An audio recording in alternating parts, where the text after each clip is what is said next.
Sir, ask ko lang po. Ooperahan po kasi co-teacher ko sa matres. Without pay ba yun kasi sick leave daw? So, ito pong case na ito ay sa matres, no, yung magiging operation ni teacher. Kung ako po ay hindi nagkakamali, yung matres ay part, no, ng reproductive organ ng isa pong babae.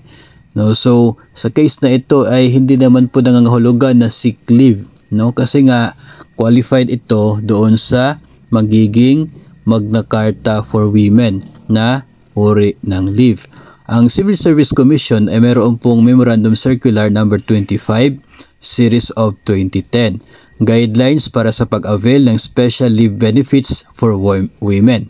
So dito po ay sinasabi na any female public sector employee, regardless of age and civil status, shall be entitled to a special leave of a maximum of 2 months with full pay based on her gross monthly compensation, provided she has rendered at least 6 months aggregate service in any or various government agencies for the last 12 months prior to undergoing surgery for gynecological disorders.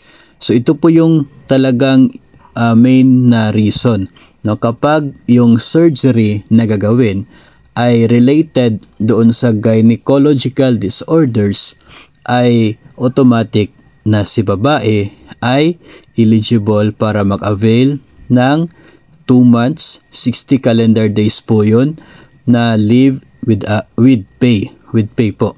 Magna Carta for Women na uri ng leave. So, hindi po yun considered as sick leave at hindi po yun ibabawas mula sa inyong nakuha na service credits. Isa po itong special na uri ng leave. Hindi po apektado yung sahod, hindi po apektado yung service credits ninyo. Babae lamang, no, yung eligible dito kasi nakapaloob po yan sa isang batas na Magna Carta for Women, and yun po ay isang uri na leave na special lamang para sa kanila.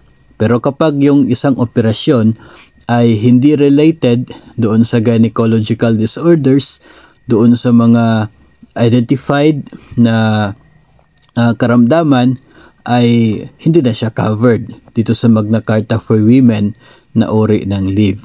So yun, based po sa ating sender ay okay na raw, no, na i-refer na po nila sa HR nila and hindi na siya magiging sick leave without pay, no. So good news po yun. Again, para lamang po ito sa mga babae, no, provided na gynecological disorders yung reason ng gagawing surgery, yun po ay 60 days with pay na isang special na uri ng leave, ang Magna Carta for Women leave.